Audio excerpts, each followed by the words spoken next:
Chris Newman. Chris Newman looking to put 39 into victory lane for the U.S. Army. P1 in qualifying trim on Friday. How was your car in race trim? In the Haas Automation Chevrolet, felt really good. I take that back. It didn't feel as fast as it was, which is a good thing here because it's such a racetrack. It's so easily overdriven. But we felt pretty good yesterday in race trim, and know we have a fast car based on what we did on Friday. But it's really about having a good long run car here, because that first lap or that quick lap doesn't mean so much as those next 100 after it. I'm a big animal lover like you and Chrissy, and I always check out the RyanNewmanFoundation.org to see what the latest news you guys are working on. And the latest is Pit Road Pets, the second lap, NASCAR Stars and Their Pets. You can go there, and also pitroadpets.com to get the new book.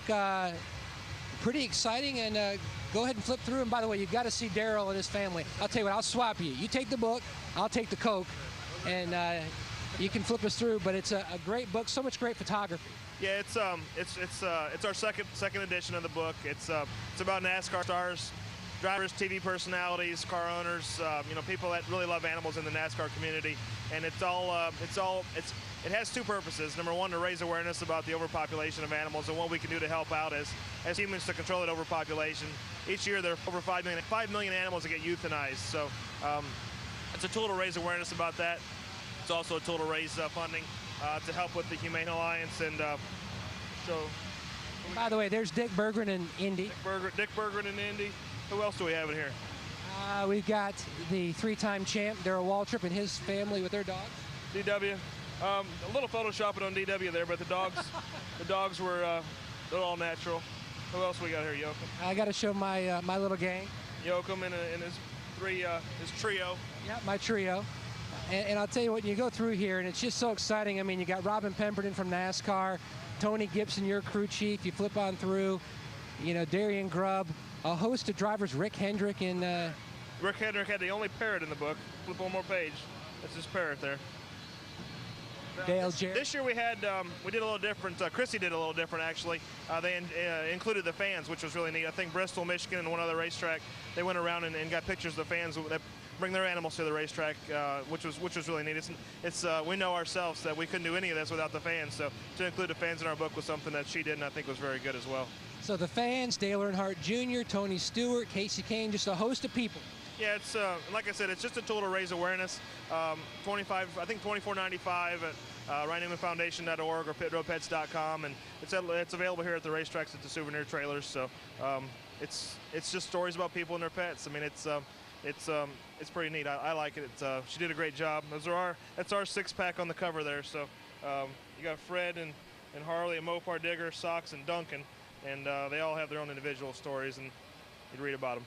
All right, another person on our broadcast team who is a big pet lover himself. Let's go upstairs to Mike Joy. Well, my wife Gay has a great dog, and there's Larry with Fontana, his little pride and joy, and maybe Gay's Gracie will get in if there's a volume 3. I sent our runner Chris Ober over to my motor coach. Here's what else we've been reading lately. This is Humpy Wheeler's autobiography, Growing Up NASCAR.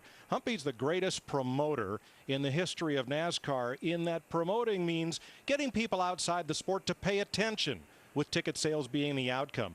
Within these covers is the story of where and how Humpy got a big shark, hung it from the back of a wrecker, and paraded it around the garage area after Cale Yarborough nicknamed DW Jaws. It's a tell-all, and it's all in here. But the one I can't put down is Mark Bechtel from Sports Illustrated penned this: "I crashed him, so he crashed me back."